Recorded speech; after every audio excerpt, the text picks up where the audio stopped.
श्री राम, जय हनुमान। अब हम सब बात करने वाले हैं सिंह राशि वालों के बारे में।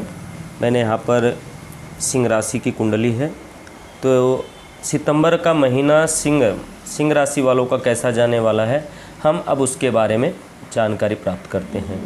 तो हम देखते हैं कि लग्न में मंगल और सूर्य बैठे हैं और दूसरे घर में बुध और शुक्र, जिनको लक्ष्मी नारायण का योग कहा जाता है। केतु चौथे घर में, शनि छठे घर में, सातवें घर पर गुरु हैं और 10वें घर पर राहु है। तो सबसे पहले हम बात करेंगे यहाँ पर सूर्य ग्रह के बारे में।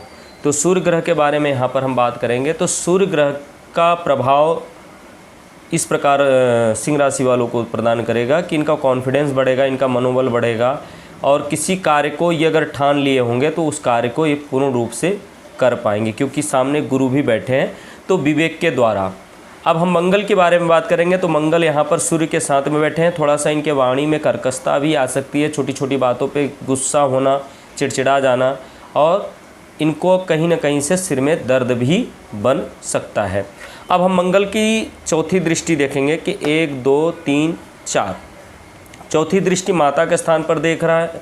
मंगल चौथी दृष्टि पर दृष्टि डाल रहे हैं, तो यहाँ पर माता का घर होता है, वाहन का, प्रॉपर्टी का। तो कहीं ना कहीं सिंह राशि वालों के लिए वाहन का सुख मिल सकता है और प्रॉपर्टी से संबंधित कोई बात कर सकते हैं, जिससे लेने का विचार भी बन सकता है। लेकिन माता का स्वास्थ्य कहीं ना कहीं इनको कमर में से लेकर घुटन तक कहीं ना कहीं तकलीफ भी बन सकती, क्योंकि पापक ग्रह यहाँ पर केतु बैठा है।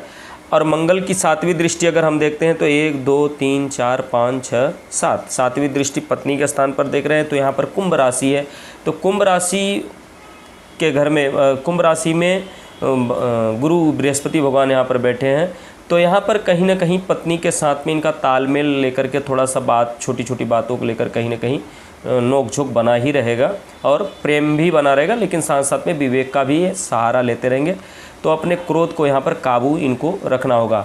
और आठवीं दृष्टि से यहाँ पर आठवीं दृष्टि इनकी मंगल की पड़ रही है 8वें घर में।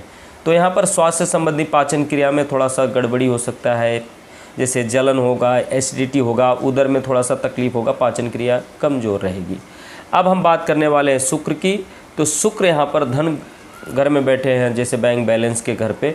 तो यहाँ पर शुक्र बैठे हैं। तो शुक्र यहाँ पे मतलब क्या है, मित्र की राशि पर बैठे हैं, तो जो कि यहाँ पर नारायण योग बनाते हैं। तो बुध लक्ष्मी नारायण योग बनाते हैं। तो बुध जो है लक्ष्मी है, शुक्र जो है नारायण, बुध नारायण हो गए, शुक्र लक्ष्मी का हो गए। तो कहने का मतलब ये हो गया कि बुध और शुक्र दोनों यहाँ पर बैठने की वजह से धन का कहीं ना कहीं इनको लाभ अच्छा मिलेगा। अब यहाँ पर बुध बैठे हैं तो बुध भी अच्छा बेनिफिट देने वाले हैं। तो शुक्र यहाँ पर 6 तारीख के बाद पराक्रम भाव में आएंगे अपने स्वयं राशि पर, तुला राशि पर। तो यहाँ पर पराक्रम कराएंगे, आपको बेनिफिट मिलेगा, भाग्य का सपोर्ट भी मिलेगा। कहीं ना कहीं आपको निरस्ता भी रहेगी, माने कहीं ना कहीं आपको निराशा भी होना पड़ेगा। कुछ माने कहते 70% आपका कार्य अच्छा होगा और 30% कहीं ना कहीं निराशा बनी रहेगी। अब हम बात करेंगे केतु का। केतु यहाँ पर माता के स्वास्थ्य पर बैठा हुआ है, तो जिसके वजह से थोड़ा सा परिवार में कहीं ना कहीं परिवार के साथ में तालमेल में गड़बड़ी हो सकता है, छोटी छोटी बातों को लेकर के वाद विवाद बन सकता है। और केतु अगर केतु की 5वीं दृष्टि देखें तो 8वें घर पर दृष्टि पड़ रही है, तो जिससे स्वास्थ्य से संबंधी थोड़ा तकलीफ हो सकता है, मतलब माता का स्वास्थ्य कहीं ना कहीं तकलीफ रहेगा। और 7वीं दृष्टि से 1 2 3 4 5 6 7 7वीं दृष्टि से पिता के स्वास्थ्य की तरफ देख रहे हैं।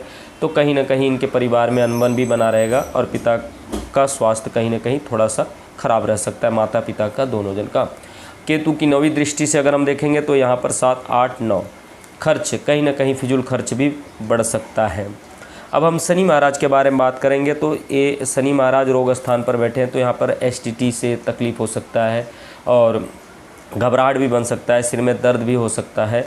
और शनि की 3री दृष्टि पड़ रही है 8वें घर पर। तो यहाँ पर थोड़ा सा वाहन से संबंधित सावधान रहना होगा, क्योंकि वाहन से संबंधित तकलीफ भी बन सकती है।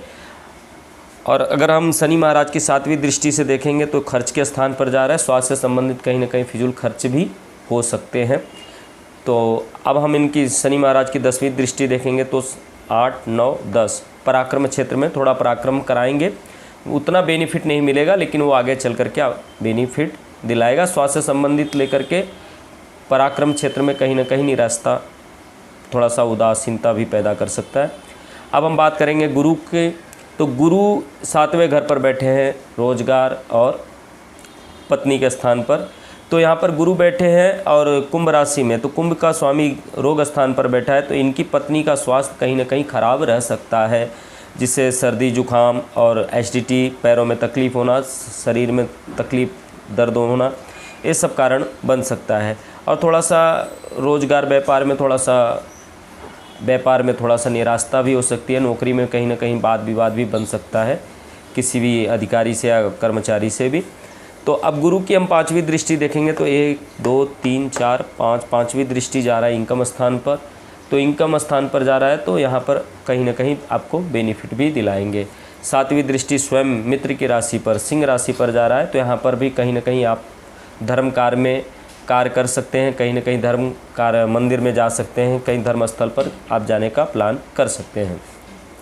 गुरु की 9वीं दृष्टि कहाँ जा रही है? पराक्रम क्षेत्र में। तो पराक्रम करते हुए आपकी धन की वृद्धि हो सकती है।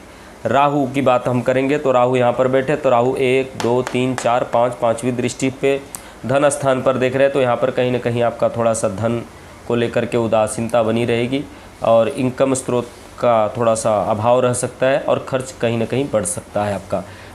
7वीं दृष्टि केतु के स्थान पर देख रहे हैं, तो केतु के सामने माता का स्वास्थ्य से संबंधित कहीं ना कहीं पैसा आपके खर्च हो सकते हैं। 9वीं दृष्टि शनि के स्थान पर देख रहे हैं, तो कब्ज की शिकायत, थोड़ा सा खान पीन पे ध्यान आपको देना है, ज़्यादा तीखा तेल मसाला आपको सेवन नहीं करना है।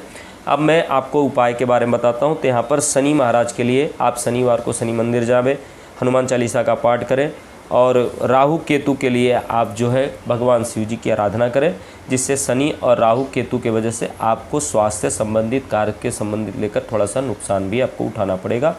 मैं सिंह राशि वालों के बारे में बात बताया, मैं अपनी वाणी को विराम देता हूँ। जय सिया राम, शुभ रात्रि।